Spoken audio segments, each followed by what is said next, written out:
अस्सलाम वालेकुम friends, agriculture online के साथ मैं हूं फ़ारूक एजाज़। और आज की वीडियो में हम बात करेंगे हुकूमत पाकिस्तान के उस प्रोग्राम के हवाले से जिसके ज़रिए किसान भाइयों को आसान इक़सात पर ज़रूरी आलात देने का सिलसिला शुरू कर दिया गया है और दरख्वास्तें जो हैं वो हुकूमत ने लेना शुरू कर दी हैं। तो आप दोस्तों को उस हवाले से आगाह करेंगे कि किस तरह हमारे किसान भाई ज़्यादा से ज़्यादा फ़ायदा उठा सकते हैं और इंतहाई कम मार्कअप के साथ आसान इक़सात पर अपने ज़रूरी आलात ले सकते हैं। और ये बताता चलूँ कि 3 करोड़ रुपए तक की हद रखी है हुकूमत पाकिस्तान ने कि किसान भाई 3 करोड़ रुपए तक के आलात आसान इक़सात पर ले सकते हैं। तो फ्रेंड, मैं आपको ये बताता चलूँ कि ये प्रोग्राम जो गुज़श्ता दिनों हुकूमत पाकिस्तान की जानिब से शुरू किया गया था, किसान पैकेज, उसी सिलसिले की एक कड़ी है। उसमें बहुत सारी चीज़ें थी, जैसा कि आप सब जानते हैं कि उसमें हुकूमत पाकिस्तान की जानिब से जो किसान थे उनके लिए जो कर्ज़े थे उनकी रकम जो बढ़ाकर है 1800 अरब रुपए तक कर दी थी। 400 अरब रुपए उसमें बढ़ाया गया था। चूँकि सैलाब की वजह से किसान काफ़ी ज़्यादा मुतासिर हुए थे, तो इसलिए हुकूमत पाकिस्तान ने इस रकम को बढ़ाकर 1800 अरब रुपए एक तो कर दिया गया था कि किसानों को 1800 अरब रुपए के कर्ज़े दिए जाएंगे।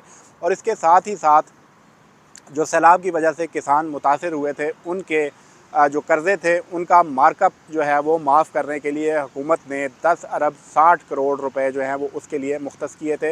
यानी कि जो मार्कअप था किसानों का वो हुकूमत पाकिस्तान ने अदा किया था। इसके साथ ही साथ तीसरे नंबर पर एक ट्रैक्टर स्कीम जो है वो शुरू की गई थी, जिसमें पहले तो लोकल कंपनियों के साथ बातचीत की गई थी कि पाकिस्तान के जो मुकामी ट्रैक्टर्स हैं उनको सस्ता किया जाए किसानों के लिए। लेकिन जो मुकामी कंपनियां हैं वो इस पर एग्री नहीं हुई थी, जिसके बाद हुकूमत पाकिस्तान ने जो इम्पोर्टेड ट्रैक्टर्स थे उन पर जो ड्यूटी थी उसमें कमी कर दी थी और 5 साल पुराने ट्रैक्टर पर 50% ड्यूटी कम कर दी थी और जो 3 साल पुराने ट्रैक्टर्स थे उन पर 36% ड्यूटी जो है कम कर दी थी। और इनका नोटिफिकेशन भी बाकायदा तौर पर जारी हो चुका है। और अगर आप किसान भाई कोई इंपोर्ट करना चाहें बाहर से ट्रैक्टर, तो इस स्कीम के तहत ट्रैक्टर इंपोर्ट कर सकते हैं, जिसमें आपको अगर 5 साल ट्रैक्टर पुराना मंगवाया जाता है तो उस पर 50% ड्यूटी कम अदा करनी होगी और अगर 3 साल पुराना मंगवाते हैं तो उस पर 36% ड्यूटी कम अदा करना होगी। तो अब थोड़ी सी बात कर लेते हैं इस प्रोग्राम के हवाले से जो कि अब शुरू किया है हुकूमत ने बाकायदा तौर पर। इस प्रोग्राम के लिए हुकूमत पाकिस्तान की जानिब से 50 अरब रुपए मुख्तस किए गए हैं और इस प्रोग्राम में किसान भाइयों को जो ज़रूरी आलात हैं वो इंतहाई आसान इक़सात पर जो हैं वो फ़राहम किए जाएंगे और उसके लिए बाकायदा तौर पर फार्म्स जो हैं वो लेना शुरू कर दिए हैं हुकूमत पाकिस्तान ने। और इस हवाले से मैं आपको ये बताता चलूँ कि ये फार्म जो हैं वो ऑनलाइन वसूल किए जा रहे हैं, यानी कि ये फार्म आप किसान भाइयों को ऑनलाइन फ़िल करना होगा।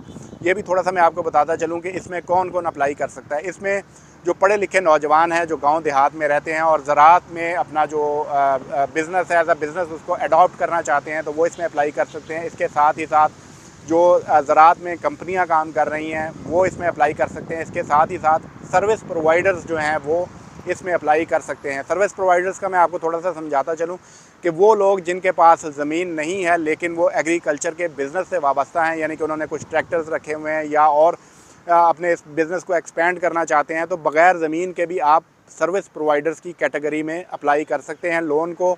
इस हवाले से मैं आपको ये बताता चलूँ कि आपको किस तरह से अप्लाई करना है और इसका क्राइटेरिया क्या है। तो इसमें सबसे पहले मैं आपको ये बताता चलूँ कि 7 साल के लिए किसान भाइयों को ये कर्ज़ा दिया जाएगा, थ्रू बैंक ये कर्ज़ा किसान भाइयों को फ़राहम किया जाएगा। 7% जो है वो मार्कअप अदा करना होगा किसान भाइयों को। वैसे हम ओपन मार्केट में अगर इस वक्त देखें तो तकरीबन अगर आप कोई भी गाड़ी, ट्रैक्टर या कोई भी चीज़ मार्केट से लेते हैं तो उस पर 24% जो है वो मार्कअप लिया जाता है। लेकिन हुकूमत पाकिस्तान जो है वो बाकी का मार्कअप बैंकों को अदा करेगी और किसान भाइयों को सिर्फ 7% मार्कअप जो है वो किसानों को अदा करना होगा। बाकी जो मार्कअप है वो हुकूमत पाकिस्तान अदा करेगी। तो ये बहुत ही अच्छी स्कीम है जिससे हमारे किसान भाई फ़ायदा उठा सकते हैं और 7 साल में आसान इक़सात में किसान भाइयों को ये पैसे बैंकों को ही वापस करना होंगे और बैंकों का जो बाकी का मार्कअप बनेगा वो हुकूमत पाकिस्तान अदा करेगी।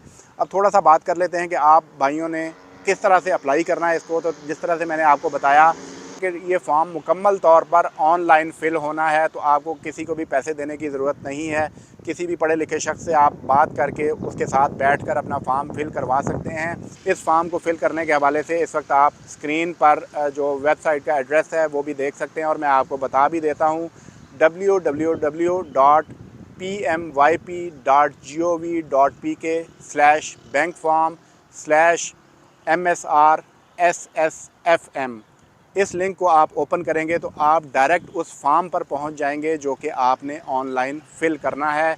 ये पीएम यूथ प्रोग्राम जो है उसी के अंडर जो है ये सहूलत जो है वो किसान भाइयों को फ्राहम की जा रही है। किसान भाई, सर्विस प्रोवाइडर्स और ज़राअत में जो काम कर रही हैं कंपनियां, वो इस स्कीम से फ़ायदा उठा सकती हैं।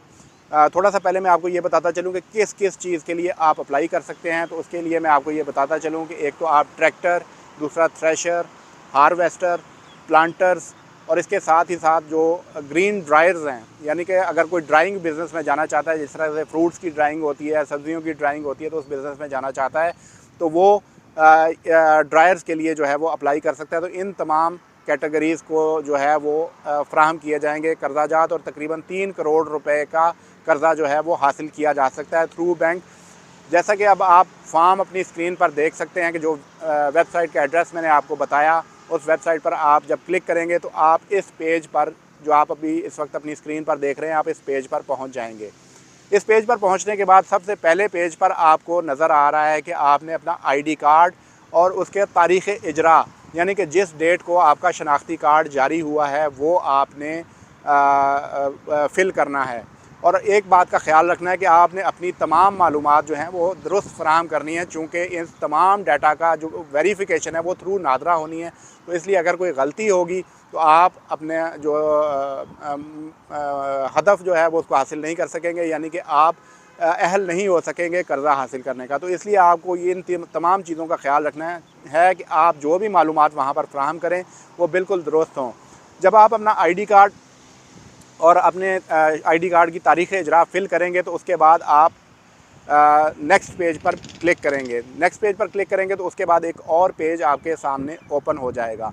यहाँ पर आपको 9 स्टेप्स जो हैं वो फ़िल करने हैं। मुख्तलिफ़ फॉर्म्स आपके सामने आएंगे 9 स्टेप्स में। जब आप एक फॉर्म को फिल करेंगे, उसके बाद उसको सबमिट करेंगे तो उसके बाद नेक्स्ट फॉर्म ओपन हो जाएगा। तो इसी तरह से 9 फॉर्म आपने फ़िल करने हैं। आईडी कार्ड फिल करने के बाद आप इस वक्त अपनी स्क्रीन पर देख सकते हैं कि दूसरा फॉर्म जो है वो ओपन हो चुका है। इस फॉर्म पर भी मुख्तलिफ़ मालूमात पूछी गई हैं, जिसमें एक तो आपसे ये पूछा गया है कि क्या आपका सियासत से कोई ताल्लुक़ है। इसके अलावा आपकी ज़रई ज़मीन के हवाले से पूछा गया है कि कितनी ज़मीन आप की मलकियत है। इसके अलावा कितनी जो ज़मीन है वो आपने काश्त कर रखी है, किस बैंक से आप कर्ज़ा हासिल करना चाहते हैं, क्या आप उस बैंक में मुलाजमत कर रहे हैं या नहीं। ये तमाम मालूमात इस फॉर्म पर पूछी गई हैं, जिनका आपने येस नो में या मुख्तलिफ़ ऑप्शंस वहाँ पर दिए गए हैं। जब आप उस टैब पर क्लिक करेंगे तो मुख्तलिफ़ ऑप्शंस आपके सामने ओपन होंगे। इन ऑप्शंस को फिल करके आपने जब सबमिट करना है तो आप थर्ड फॉर्म पे पहुंच जाएंगे। इसी तरह आपने 9 फॉर्म्स को फिल करना है। अभी वक्त की किल्लत के बायस आपको तमाम 9 फॉर्म्स के हवाले से मैं आगाह नहीं कर सकता। आगे एक नेक्स्ट वीडियो बनाएंगे जिसमें आपको ये फॉर्म जो है मुकम्मल तौर पर फिल करना जो है उसके बारे में बताएंगे। तमाम 9 फॉर्म्स को किस तरह से आपने फ़िल करना है। तो ये फॉर्म, जब 9 फॉर्म आप फिल कर लेंगे तो उसके बाद आपने अपनी एप्लीकेशन को सबमिट कर देना है। जब आपकी एप्लीकेशन सबमिट हो जाएगी तो उसके बाद थ्रू नादरा वेरिफिकेशन की जाएगी, और जो दीगर इदारे हैं उनसे वेरिफिकेशन करने के बाद आपका लोन अप्रूव जब हो जाएगा तो उसके बाद आपको कॉल आएगी, जिसके बाद आपको कहा जाएगा कि आप अपने मुतलका बैंक तशरीफ़ ले जाएं और वहां पर जाकर बाकी का जो प्रोसेस है उसको करें। और उसके बाद आपको उस बैंक के ज़रिए जिस चीज़ के लिए आपने अप्लाई किया होगा, ट्रैक्टर होगा, थ्रेशर होगी, हार्वेस्टर होगी, या मुख्तलिफ़ प्लांटर्स हैं या ड्रायर्स हैं, तो जिस कैटेगरी में आपने अप्लाई किया होगा तो वो आपको फ़राहम कर दी जाएगी। किसान भाइयों के लिए मैं ये कहना चाहूँगा कि आप ज़रूर इस स्कीम से फ़ायदा उठाएं, चूँकि 7% पर आपको ये फ़राहम की जा रही है हुकूमत पाकिस्तान की जानिब से। अगर आप मार्केट से परचेज़ करेंगे किस्तों पर तो 24% मार्कअप के साथ आपको कोई भी चीज़ फ़राहम की जाएगी। तो हुकूमत पाकिस्तान का ये मंसूबा जो है वो ज़राअत के फ़रोग़ के हवाले से है कि पाकिस्तान में ज़राअत को फ़रोग़ दिया जाए। और जो नौजवान, ख़ुसूसन नौजवानों को काफ़ी ज़्यादा प्रमोट कर रही है हुकूमत पाकिस्तान के, जो नौजवान जो ज़रई इलाक़ों से ताल्लुक़ रखते हैं और वो एग्री बिज़नेस में आना चाहते हैं, तो उनको ये मौका फ़राहम किया जा रहा है कि वो इसमें अप्लाई करें और मुख्तलिफ़ जो ज़रई आलात हैं उनको लेकर अपने बिज़नेस का आगाज़ करें। और एज़ अ सर्विस प्रोवाइडर भी वो अपने काम का आगाज़ कर सकते हैं, जिसमें कोई भी आप अगर ज़मीन की मलकियत नहीं रखते तो तब भी आप इस प्रोग्राम में अप्लाई कर सकते हैं। मज़ीद भी अगर आपके कोई क्वेश्चन हो इस प्रोग्राम के हवाले से तो आप कमेंट सेक्शन में मुझसे रब्ता कर सकते हैं। मैं कोशिश करूँगा कि आपको उन तमाम सवालों के जवाब दिए जा सकें। नेक्स्ट वीडियो तक के लिए इजाज़त दीजिए। अल्लाह हाफ़िज़।